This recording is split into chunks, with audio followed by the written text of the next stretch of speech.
Kalal Yahweh, Ba'Shem Yahweh Shai, Ba'Shem Rakakwadash. Double honors unto the elders and the apostles who taught me this truth. This is your brother Dawad, the real brother beloved, and this is only for the elect. Only for the elect. The reason you came around is because you thought we had the truth and that we was men of the Lord. Said, where's Oprah? Where's Obama? You know, beloved people in the African-American community, global superstars, you know, all the big, you know, athletes. Where are they appealing to these people to go home? Go home, take care of your family, take care of your mom, your dad, whatever it is, but go home. You know, we could protest peacefully in the morning, but go home. Where are they? No, their voices are very, very silent right now. These are they that helped agitate and instigate and stir this pot by continuing to insist that the black community in America was being oppressed, and now they're influenced. They're being very, very silent about it. You have all these elements in society that say, well, Trump's not my president. Obama's still my president. They have the hashtag, still my president. Well, where's your president at? Why isn't he standing up as an American citizen, as a public figure, and saying, listen, this is not the way. Violence will not help anything. There's an insidious criminal element that seeks to exploit and capitalize upon this human suffering and this injustice, and they're doing it for nefarious, sinister purposes. But let me tell you something. President Trump stepped up to the plate today and said, not on my watch. I'm going to put a stop to this crap, and he's going to do it too. And we've seen a small taste of it, and if these people don't calm down, let me tell you something. They're going to regret a lot of the activities that they've engaged in. I'm so pleased. I couldn't agree more with my brother, Daryl Scott. And let me just add, I'm so pleased that President Trump, Attorney General Barr, have labeled Antifa a terrorist organization. What they need to do is follow the money. How is it that bricks and bats and 2x4s end up in these communities from Kansas to Los Angeles to New York and given out to these violent anarchists? Follow the money, and I suspect you're going to find Open Society Foundation and George Soros fingerprints. That man should have been deported several decades ago. He's a destruction to our civilization and a clear and present danger to our country. And Jesus knew their thoughts and said unto them, Every kingdom divided against itself is brought to desolation, and every city or house divided against itself shall not stand. And if Satan cast out Satan, he is divided against himself. How shall then his kingdom stand? And if I by Beelzebub cast out devils, by whom do your children cast them out? Therefore they shall be your judges.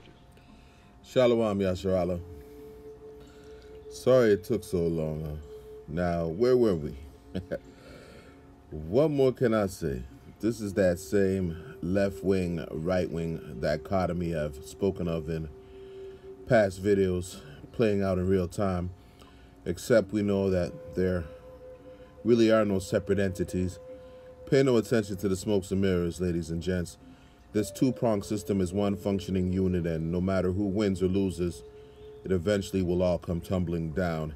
This is Mark chapter 3, verse 23, and it reads, And he called them unto him, and said unto them in parables, How can Satan cast out Satan? And if a kingdom be divided against itself, that kingdom cannot stand. And if a house be divided against itself, that house cannot stand. And if Satan rise up against himself, and be divided, he cannot stand, but hath an end. And let's not forget the intentions set out for Israelites were never good intentions at all. I know this clip reads a little dated, especially considering the power of the World Wide Web and just how fast the prophecies are unfolding, not to mention how fast current news stories break. But when have you ever heard George Soros mentioned by name on mainstream media regarding his meddling in politics and exploits surrounding the recent American protests against police brutality? Not often, if not ever. Leave it to the MSM to create a more worthy and believable opponent against Trump's 2020 bid. You and I know Hands-On Joe, who in a confirmation hearing suggested the reality of RFID implants would come into play, and brain scans identifying the inclination to criminality would be a highly regarded subject to be later considered by the then justice appointee, is now in a desperate need of a brain scan himself and really has no business running for the next United States president, at least in my humble opinion. The fact that the news, which we know no matter the agency or the political faction they support, all read from the same script, made it a point to single out one of its own, George Soros, as the next to be feared boogeyman, lends to the idea that the powers that shouldn't be are running out of angles, and it's only a matter of time before Esau loses all power and leadership, and his faction, his faculty, his government, his system, his leadership, his rulership caves in on itself. This is Isaiah chapter 47, verse 1, and it reads, "Come down and sit in the dust, O virgin daughter of Babylon. Sit on the ground. There is no throne, O daughter of the Chaldeans, for thou shalt no more be called tender and delicate." Come down is in reference to America, as we speak, being humbled. For one, financial growth is at a standstill. Although America is preparing to reopen for business and the Republicans swear employment is up, more than half of American-made businesses, especially mom-and-pop outfits, will never return. America, who at one time in the world's view was the pinnacle of championing human rights as well as enforcing its laws and penning its legislation globally, has been found out. An example of the hypocrisy? How about the United States government showing such a deep interest in how the citizens of North Korea were being treated by the Kim Jong-un administration, yet could care less how many American citizens at home suffered from poverty, were disenfranchised, had access to adequate health care, were victims of violent crime including police brutality, and how many so-called minority women and children had been abducted and reported missing without mainstream media coverage. All over the world, global citizens are beginning to chime in on this posturing and sanctimony. Look those words up. As well as the glaring disparity in racial equality that speaks to the root of America's lack for care of its own well-being. Sit in the dust, meaning a humiliated America is confused about its future and fate. According to a CNN Cool Nigga Network news report, and I call it that because it's only the 2/3 of Israel who would rather buy all the bullshit the Democrats sell on this news channel instead of going to research it for themselves. The lesser of two evils is still evil, Israel. Anywho, for those of you unfamiliar with my platform, I follow elders that advocate and have set an example in becoming well-informed on all things biblical as well as secular, and that includes not just taking any talking head's word for it, instead going out and doing the research, no matter who's responsible for packaging it. In any event, CNN reported FBI firearm background checks set another all-time record in June. That speaks to the level of fear, yes, but really the insecurity and unsureness being felt by the average citizen, not to mention the lack of faith and knowledge according to the scriptures. For you to say you haven't come across the truth, be it on the internet or the men of the Lord on the highways and byways prophesying the retribution that awaits America, which in itself is virtually impossible. Either you're blind pursuant to Romans the 11th chapter or you're turning a blind eye. These prophecies are coming to pass and unfolding in real time, so there should be no question or confusion as to the fate of Babylon the Great. Make Babylon great again ain't gonna happen. Not in this life or the next. Virgin daughter, sit on the ground. Now, the elder apostle broke it down as not an actual daughter, but the spirit of Babylon, which is America. Virgin also because it remains untouched and uncaptured by any global foreign power. There is no throne, meaning everything she's established by her strength, what has made her prominent and prestigious, has been dissolved and taken away. Although the other nations proceed cautiously when dealing with America, they are no longer being lulled to sleep by her political doublespeak and are well aware of America's propensity for backdoor dealings, nor do they fear her military prowess. No longer called tender and delicate, meaning she will no longer be regarded with the same hands-off policy. Incidentally, according to a Bible commentary, to sit on the ground and to cast dust on the head more than often is a condition referred to by the scriptures as an expression of humiliation and of mourning. Can't deny if there was ever a time for America to be ashamed, to wallow in her sorrows and to mourn, it would be now. Why? Because the Most High has prepared America for judgment. Let's move on. Here's where people have really gotten messed up by this whole situation here. I was born in 1952. I refuse to feel guilty or to apologize for anything that happened before that time, or for that matter, to take credit for it. The example I always like to use is the fact that my ancestors ran a station on the Underground Railroad. I would have agreed with them had I been alive at the time, with the sensibilities that I have today. But I wasn't. And I cannot take credit for what they did, nor condemn things that they might have done that I wouldn't approve of. And we should all have that same attitude. I am responsible for my actions. I'm responsible for my thoughts and my opinions and my freedom of speech. And that's all I'm responsible for. I refuse to let you make me feel guilty about something that happened before any of us were alive. And yet that's exactly what this whole Black Lives Matter, tear down the monuments and statues is based on. Making you people you never met and what they did.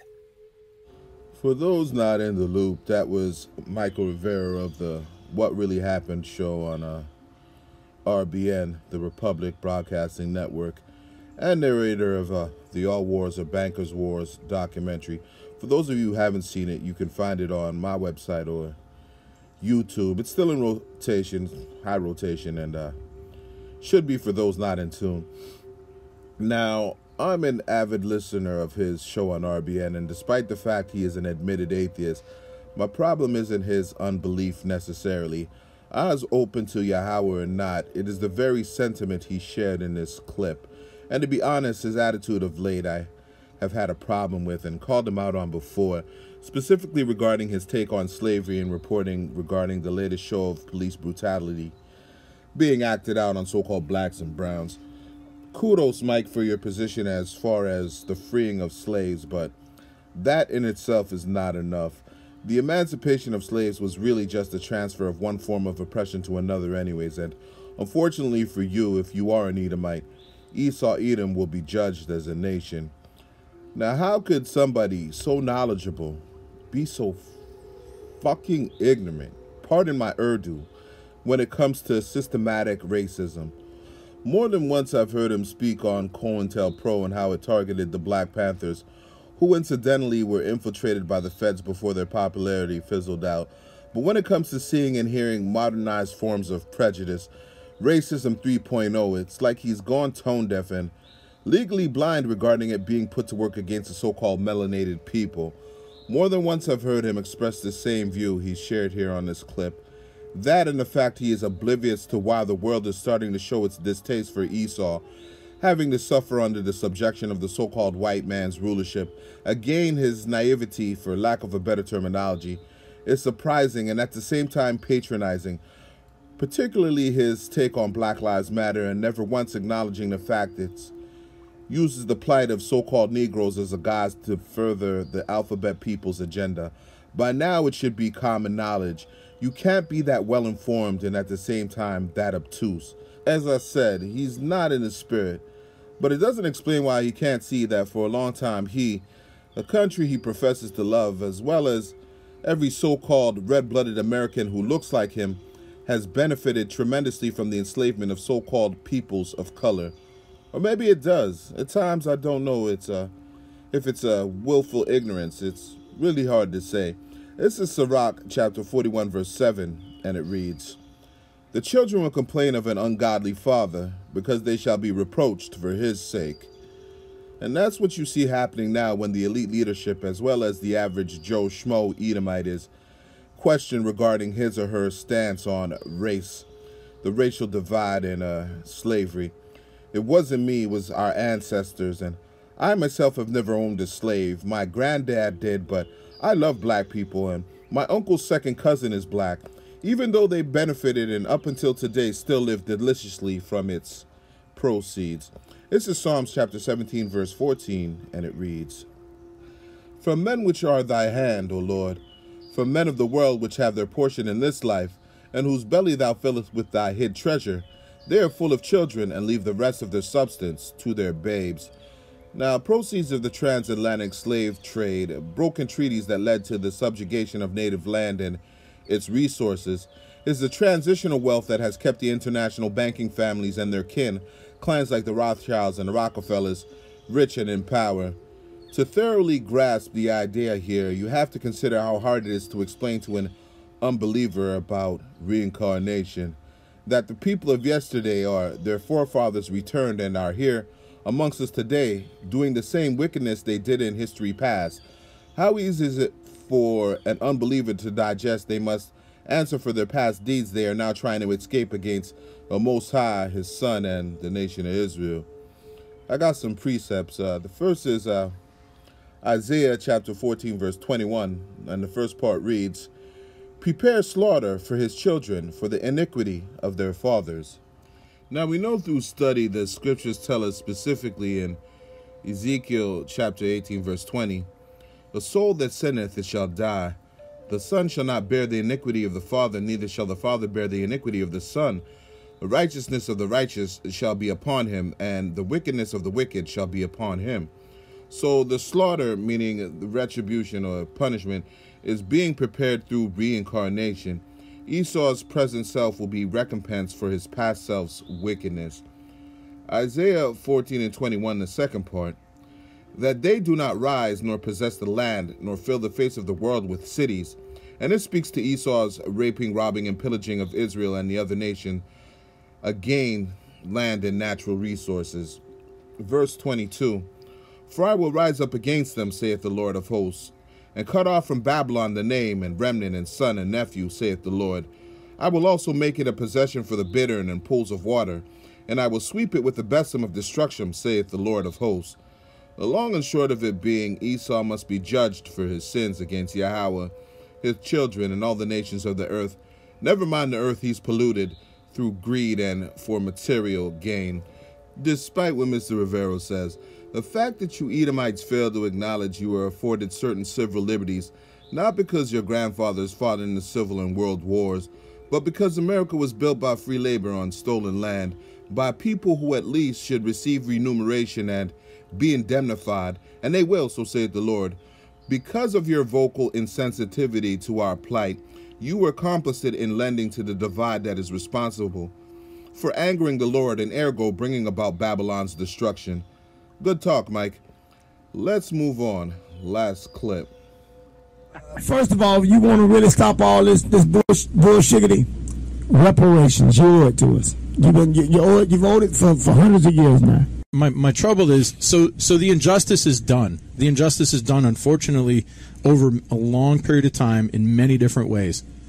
I'm not sure that the answer can be just cut a check for $500,000. I'm 100% there. Well, my point is, there's a way to solve this logically. I'm not against the spirit of it. I just don't think that if all of a sudden you went and you pumped $20 trillion into the country, that 5 years from now we would actually be in the state we want to be in. But my point of a dialogue is, right now, all I've been hearing is it's 530,000. 530 is 20 trillion. As a nation state, unfortunately, we do that, we'll end up like Argentina was in the 80s. Well, that's true. Okay? But so you're talking about leveling the playing field. It's how we behave together, how we teach our kids to behave. But you're still 250 years ahead. I can't fix that today. Okay. And if we don't fight for what we deserve right now, we're going to be dead. And you don't get that because you keep talking about if you write the check, it's going to hurt the country. The country hurt us first.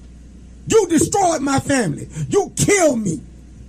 You went after me. You murdered me in the street. You hung me from trees and put it on the back of postcards. Not you, but the people that looked like you that had the power did it.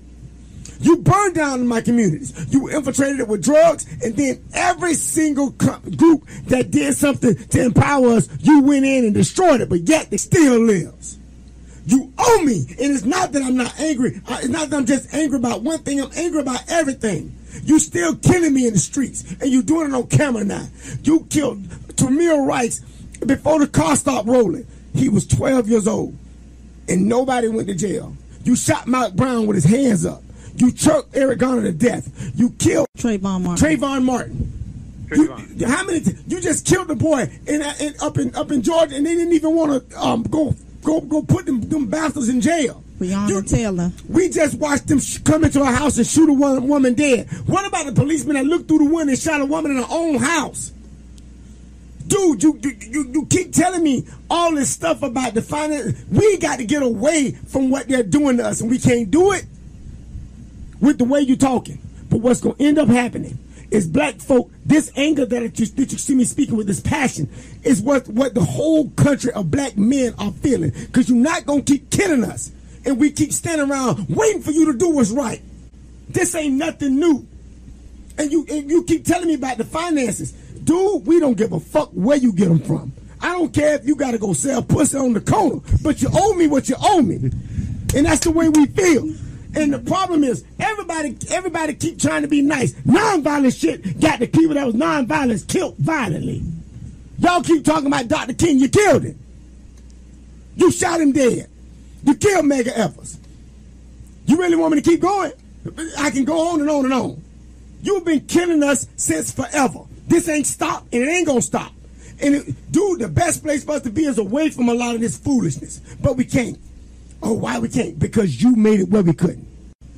Because I'm going to tell you right now, you know what they call a black man in a Maserati? The same thing they call a black man walking, a nigga. You know what they call a rich black man, and they call a poor black man? Nothing, a nigga.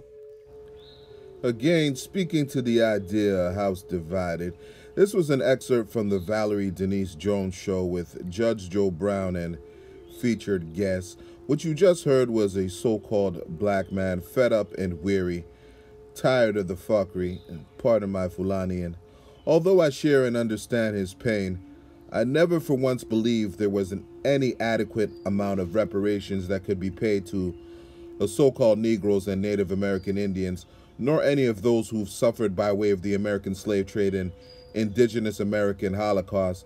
There is no dollar amount that can be given to repair their pain, our pain and suffering. Secondly, America is not our heaven or our rest, so I am not looking for it to go back to normal and finally be comfortable here. That will happen when the Lord returns. And lastly, I certainly would not expect any just compensation by the hand of the same villains responsible, at least on earthly terms. Without turning this into another lesson, I'm going to close with this. For now, for those who have eyes to see, this scripture undoubtedly will come up again on this page with a breakdown. This is Luke chapter 18. Let's start at verse 1. And he spake a parable unto them to this end, that men ought always to pray and not to faint, saying, there was in a city a judge who feared not the Most High, neither regarded man. And there was a widow in that city, and she came unto him, saying, avenge me of mine adversary.